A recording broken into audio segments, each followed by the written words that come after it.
It doesn't matter what they say. It doesn't matter how post-truth it is. With the amount of information we're exposed to, you just need that certainty. Or so many of those anecdotal conversations, it's more of a person expressing outrage as a function of their own self-expression. Problem is with the democratization of news, it hasn't really improved the quality. People keep saying like news isn't trustworthy anymore, but who watches the news that someone, just a newsreader, just reading the news?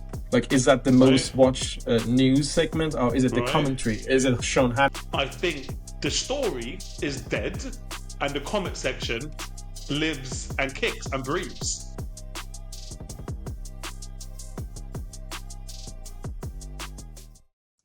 Are we really in a post-truth century now, post-truth decade, that truth doesn't matter at all, and people are so hell-bent on their being right that they don't really think about anything else other than being right? Like for a Trump supporter, they, a Democrat, or I don't know, even Labour or Conservative, they would vote, or they would say things against their own interests just to say we were never wrong, we were always right, just not to admit for a bit that they were wrong on this issue, on that issue.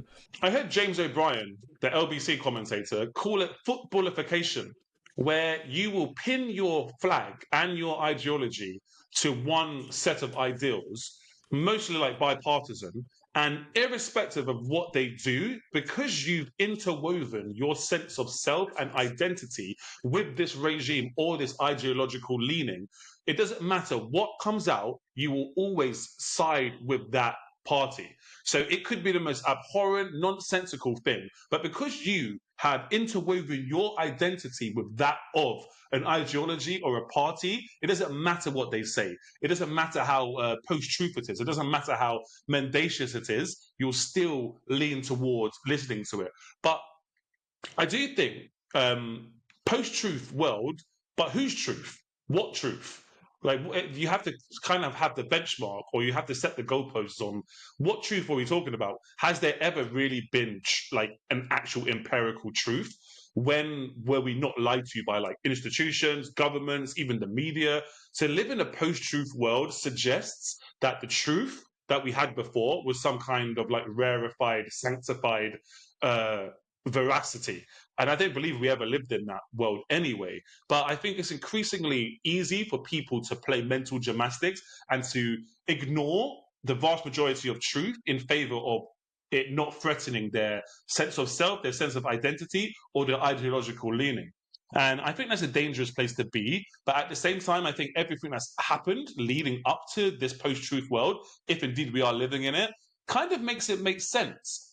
We've been lied to successively by successive governments over wars, over WMDs, over financial crises. People haven't faced justice as they should have done vis-a-vis like the legislator or the executive systems. So I understand why post-truth is alluring. And if people even don't realize that they're living in a post-truth world, I understand completely why they might pin their flags to these ideas. Does it make sense? No. Is it absolutely laughable in certain ways because you contradict yourself on one hand and then you're like thinking another way on the other? But I mean, I think it's alluring for people to live in their own echo chambers and their own bubbles. I think we're all guilty of it sometimes. Yeah, I think you have a good point in regards to being lied to for many, many years, and because people have more access now. And I mean, back in Iraq War, you got your news just from TV. We were just beginning to get news from internet as well, but still there were people who were basically vanguards of news and information, and they let you know what is important to know, what isn't important to know. Unless you really wanted to dig in and go and find this author or this journalist, and you had to really dig in to find another point of view. But now there's like so many point of views and so many things that we are exposed to.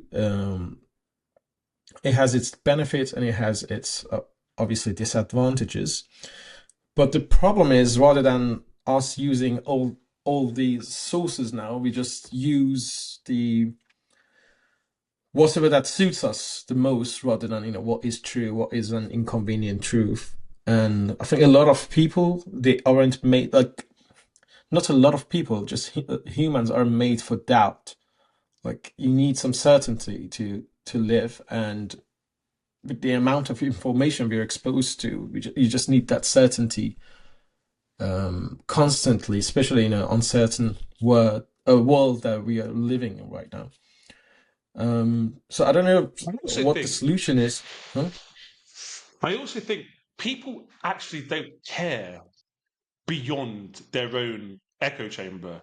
I think if it threatens your idea of self, if it kind of entangles itself with your own political leaning, then you might express an opinion. But it's more as a function of you having a point rather than you actually affecting change.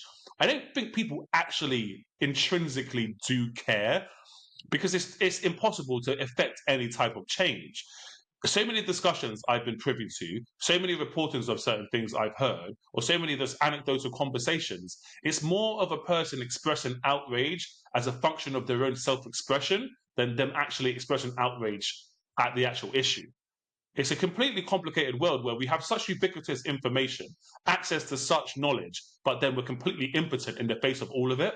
We actually can't do very much. And it manifests in a variety of ways. It manifests in people uh, transmitting memetics, like funny jokes. They choose to have humor and comedy over the subject rather than anything else because they can't actually affect any change. I know myself personally, I have the tendency to have like a gallows humor about an issue because there's no way for me to actually affect that change. And then what do I believe anyway?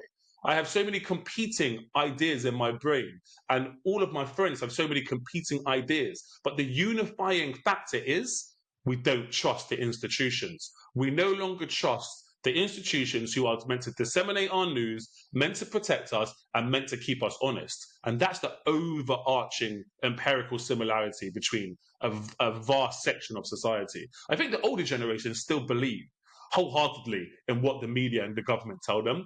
But in the world we live in now, it's very hard to find anyone who isn't completely disillusioned by the media, who isn't completely questioning all angles of it, and who isn't searching for a deeper veracity. And that's when they turn to what you're talking about, the sources of the internet, the TikToks, the social medias, because it's digestible, it's understandable, it's relatable to them, and it doesn't require them to think flexibly and deeply. Yeah, the problem is with the democratization of news. It hasn't really improved the quality. It hasn't really like Mm. there hasn't been very honest actors who come in and like really expose you to the truth and show you very complicated scenario. Maybe there are, but they're not really sought after. Like even I think with our podcast, because for in 10 minutes we might be praising Trump, and 10 minutes later, so we might say like he's like playing around with fascism, or point out like there are like racist elements in in people who support him, or even in some of his actions, and that's not really like someone who hears a soundbite of me saying like Trump did this, soundbite of you or me saying like I remember yours that we put that like you're so excited about Trump that he's with ferocity, he's like putting an action plan and going in, and they're like, oh, a Trump supporter, I'll go and listen to it, and 10 minutes later they hear you talking about like Trump being I don't know, similar to Andrew Tate, and like being a misogynist. I'm just you haven't actually said that, but something similar to that. They're like, "Oh, I don't want to listen to this guy. Like, I thought he's cool, but he isn't because he said something I don't like." And at the same way again, someone hears you saying like Trump, like hears me saying Trump is a fascist. They're like, "Okay, maybe I can listen to this guy. He's making a good point." And as soon as I divert from what they believe in, they're like, yeah, I don't." And it takes a very think small number of people who are happy to be challenged constantly on their views, and who are happy to know that the world isn't as simple as right and wrong, and everyday things changes, and we don't know everything. We don't know Well, most yeah, things. that democratization of information has kind of screwed us, to be honest, right now, because it's also been subsumed by the algorithmization. I don't know if that's a word. The algorithmization of everything. So now your opinions are pushed and reinforced and emphasized even more, so that you're even more encased and ensconced in this echo chamber of your own self-beliefs. It's even quicker and more easy for you to swipe away from a critical difference in your opinion. It's even easier for you to be programmed and to be shown content that agrees with your own opinion. So the democratization of information and technology has actually kind of bastardized our ability to think critically.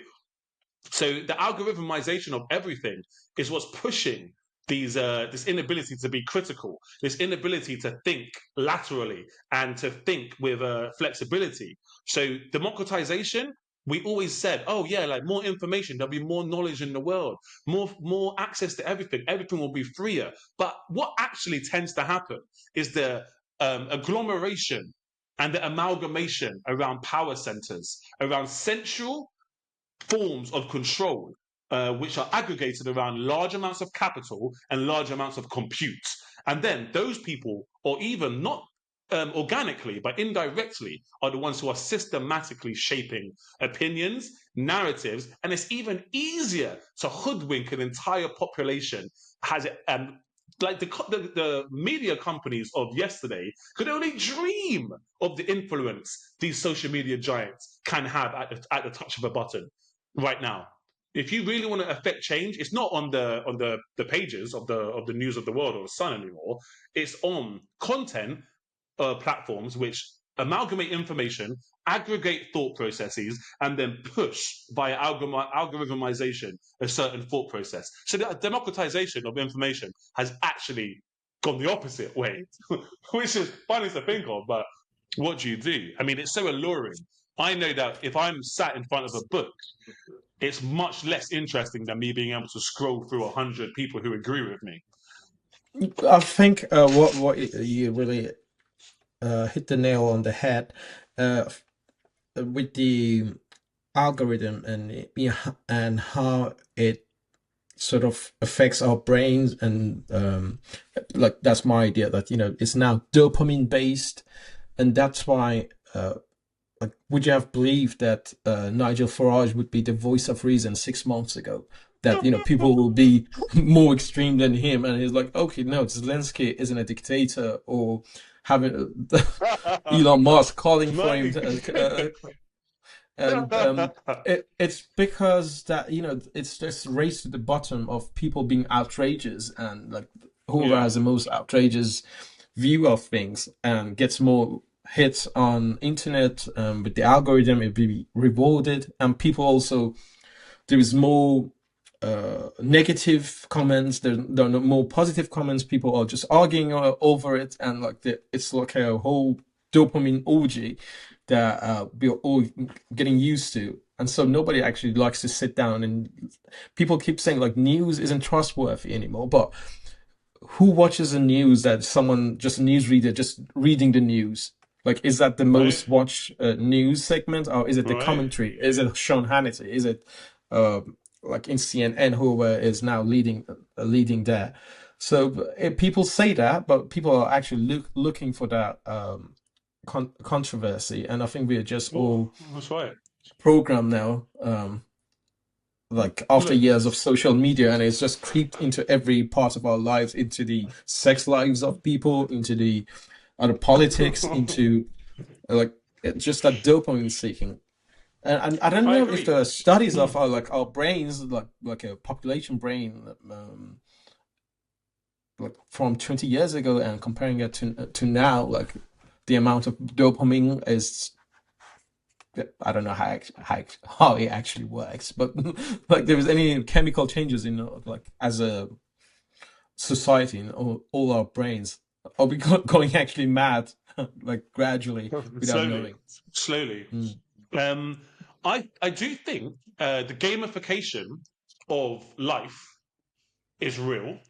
I think the story is dead, and the comment section lives and kicks and breathes. The main story is the dead object. The comment section and looking for people who echo your own reaction and thought sentiment is what is alive and kicking.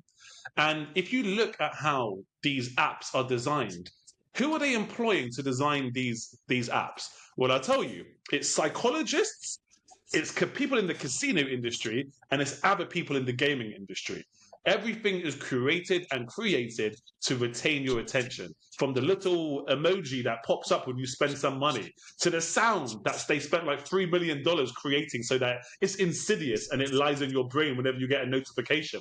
There are actual studies out there that have proven every time your phone vibrates or sends off a notification signal, it's like a small dose of dopamine, a small dose of serotonin. And those are addictive.